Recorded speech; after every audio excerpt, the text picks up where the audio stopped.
ذرا सोचिए कि दुनिया भर की मईशत और आलमी सियासत एक ही रात में तबाह होने के दहाने पर खड़ी हो। खौफनाक लगता है ना? आलमी सियासत के इस वजाहती तज्जिए में खुश आमदीद। आज हम उन इंतहाई तहलका खेज दावों का बिल्कुल न्यूट्रल तरीके से जायजा लेने जा रहे हैं जो मशरिक़ वुस्ता में एक शदीद और फौरी अस्करी तसादुम की तरफ इशारा कर रहे हैं।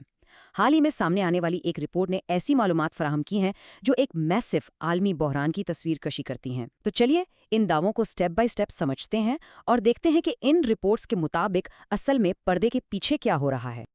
आइए जल्दी से आउटलाइन पर नजर डाल लेते हैं। हम इस पूरे सिनारियो को एक डोमिनो इफेक्ट की तरह समझेंगे। पहले 45 मिनट की ब्रीफिंग, फिर हमले की स्ट्रैटेजी, 10 गुना बड़ा जवाबी हमला, वसाइल का फर्क, आलमी इत्तेहाद और आखिर में इकोनॉमी का डोमिनो इफेक्ट। ठीक है, आइए सीधा पॉइंट नंबर 1 पर चलते हैं। The 45 minute briefing. ये वो पहला डोमिनो है जहां से इस सारी कहानी का आगाज होता है। रिपोर्ट का सबसे पहला और स्पेसिफिक दावा ये है कि रात गए एक बहुत अहम मिलिट्री ब्रीफिंग हुई और ये ब्रीफिंग ठीक 45 मिनट्स तक चली। दावा है कि सेंटकॉम के चीफ और जनरल डैन केन ने डोनाल्ड ट्रंप को इन 45 मिनट्स में आखिरी हमले के तमाम ऑप्शंस पर ब्रीफ किया। इन 45 मिनट्स को इस कदर अहम बताया गया है क्योंकि रिपोर्ट के मुताबिक इस दौरान हमले के नताइज, फैलाव और कामयाबी के इम्कानात जैसी तमाम आखिरी सूरत हाल को कम्प्लीटली फाइनलाइज कर लिया गया। अब यहाँ एक बहुत बड़ा ट्विस्ट है। आमतौर पर हम ये सोचते हैं कि शायद अमेरिका ऐसी किसी कार्रवाई की इजाज़त देगा, राइट? लेकिन रिपोर्ट का दावा बिल्कुल इसके उलट है। उनके मुताबिक अमेरिका ने नहीं बल्कि इजराइल ने ग्रीन सिग्नल दिया है कि अब वक्त आ गया है। सोर्स कहती है कि इजराइल ये ऐलान करने के करीब है कि निगोशिएशंस कंप्लीटली फेल हो चुके हैं और अब मिलिट्री स्ट्राइक के अलावा कोई रास्ता नहीं बचा।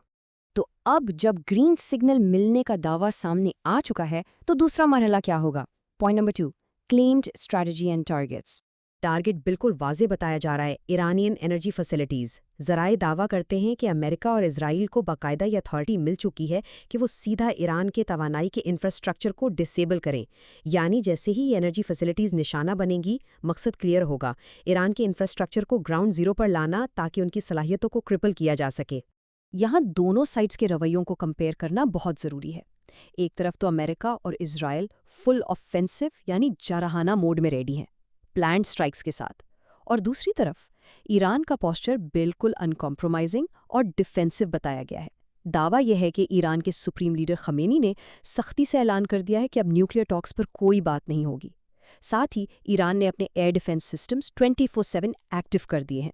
जब टेंशन इस लेवल पर हो तो नतीजा क्या निकलता है? यहाँ से हम इस रिपोर्ट की सबसे खौफनाक प्रेडिक्शन की तरफ बढ़ते हैं। Point number 3, the 10x counter strike. 10 गुना, ये नंबर ज़रा दिमाग में रखिए। रिपोर्ट ये क्लियर दावा करती है कि ईरान का जवाबी हमला कोई मामूली झड़प नहीं होगी। इस बार रिटेलिएशन की शिद्दत और स्केल पास्ट की किसी भी एंगेजमेंट से ठीक 10 गुना ज़्यादा होगी। बताया जा रहा है कि ये कॉन्फ्लिक्ट बिल्कुल वहाँ से एस्केलेट करेगा जहाँ से पहले रुका था। और ये 10 गुना बड़ा हमला कहाँ होगा? रिपोर्ट के मुताबिक ईरान का काउंटर स्ट्राइक बिल्कुल रेप्लिका होगा, यानी अहदाफ में दुश्मन के पावर प्लांट्स, वाटर फैसिलिटीज़, तेल के कुएं और पुल शामिल होंगे। लेकिन सबसे बड़ा दावा ये है कि ईरान ने स्पेसिफिकली यूएस नेवी के वॉरशिप्स को टारगेट करने का ऑर्डर पास कर दिया है। यानी इस दफ़ा डायरेक्टली अमेरिकन नेवी पर अटैक क्लेम किया जा रहा है। अब एक ऑब्वियस सा सवाल जहन में आता है, इस लेवल की जंग लड़ने के लिए वसाइल किसके पास कितने हैं? Point number 4, asymmetric resources. इस दावे पर गौर करें क्योंकि ये पावर डायनामिक को बिल्कुल बदल देता है।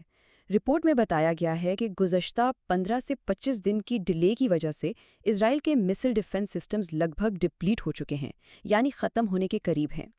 इसके बिल्कुल बरक्स दावा ये है कि ईरान के मिसाइल रिजर्व्स बिल्कुल अनटच्ड हैं, यानी उन्होंने अभी अपनी असल ताकत इस्तेमाल ही नहीं की। और तो और उनकी मिसाइल प्रोडक्शन 24 घंटे 7 दिन कंटिन्यूसली चल रही है। अब ये आग सिर्फ मिडल ईस्ट तक महदूद नहीं रहने वाली। चलिए देखते हैं कि आलमी ताकतें इसमें कैसे शामिल हो रही हैं। Point number 5, expanding global alliances. اس فیکشن میٹرکس سے پوری عالمی ڈیوائیڈ واضح ہو جاتی ہے۔ ایک طرف یو ایس اور اسرائیل براہ راست ملٹری ایکشن میں انوالو ہیں، جبکہ رپورٹ میں شیڈو الائنسز کا بڑا دعویٰ کیا گیا ہے۔ کہا جا رہا ہے کہ رشیا، چائنا اور نارتھ کوریا انٹیلیجنس شیئرنگ سے لے کر میسائل سپلائی تک ڈائریکٹلی ایران کو بیک کر رہے ہیں۔ خصوصاً نارتھ کوریا کنٹینیوسلی میسائلز مینوفیکچر کر کے ایران بھیج رہا ہے تاکہ ان کی سپلائی رکنے نہ پائے۔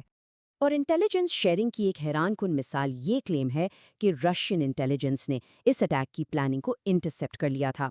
دعویٰ یہ کیا گیا ہے کہ واقعے سے ٹھیک ایک دن پہلے خود رشین پریزیڈنٹ پوٹن نے پرسنلی ٹرمپ کو وارن کیا تھا کہ ایسی کسی بھی حرکت کو بالکل برداشت نہیں کیا جائے گا اور اس کے سیویئر کانسیکوینسز ہوں گے۔ تو ان تمام عسکری اور سیاسی باتوں کا عام انسان کی زندگی پر کیا اثر پڑے گا؟ ہمارے آخری پوائنٹ کی طرف آتے ہیں، دی اکنامک ڈومینو ایفیکٹ۔ اصل میں ساری بات یہاں آ کر رکتی ہے۔ اگر یہ سب ہوتا ہے تو رپورٹ کے مطابق عالمی معیشت پر ڈائریکٹ ہٹ ہوگی۔ تیل کی قیمتوں کی ٹریجیکٹری دیکھیں۔ دعویٰ ہے کہ کرنٹ پرائس جو لگ بھگ $126 بتائی جا رہی ہے وہ رکے گی نہیں۔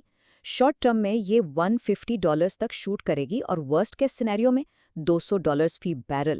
ذرا سوچئے ایسی قیمت دنیا بھر کی انفلیشن کو کہاں لے جائے گی؟ اور تیل کی قیمت تو صرف پہلا سٹیپ ہے۔ اس کے بعد رپورٹ ایک سٹیپ بائی سٹیپ کولیپس کی بات کرتی ہے۔ پہلے ایئر سپیسز مکمل طور پر بند ہو جائیں گی، پھر جیٹ فیول کی شدید قلت پیدا ہوگی۔ اس کمی کی وجہ سے دنیا کی بڑی بڑی ایئر لائنز بینکرپٹ ہو جائیں گی، اور جب ٹرانسپورٹ ہی نہیں بچے گی تو آخر میں عالمی سپلائی چین مکمل طور پر کولیپس کر جائے گی۔ اس سب کا آخری نتیجہ جو سورس نے پیش کیا ہے وہ واقعی بہت ایکسٹریم ہے۔ دعویٰ یہ ہے کہ پاور گریڈز کی تباہی اور سپلائی چین کے اس ٹوٹل کولیپس کی وجہ سے دنیا کا سسٹم واپس سٹون ایج یعنی پتھروں کے دور میں چلا جائے گا۔ یہ بالکل ورسٹ کیس اپوکلپٹک کلیم ہے، لیکن یہ بتاتا ہے کہ عالمی انفراسٹرکچر کتنا فریجائل ہو سکتا ہے۔ تو ان تمام تہلکہ خیز اور تباہ کن دعووں کا جائزہ لینے کے بعد سب سے بڑا سوال یہی رہ جاتا ہے، دنیا کی عالمی طاقتیں اصل میں اس کانفلکٹ میں کتنا آگے جانے کے لیے تیار ہیں؟ کیا واقعی ہم ایک ایسے ایبسولوٹ ایج پر کھڑے ہیں جہاں سے واپسی کا کوئی راستہ نہیں؟ یا پردے کے پیچھے کچھ ایسی لائنز ہیں جنہیں کوئی کراس نہیں کرنا چاہتا؟ اس پر سوچیے ضرور۔ امید ہے اس وضاحتی تجزیے نے ان کمپلیکس دعووں کو سمجھنے میں مدد کی ہوگی۔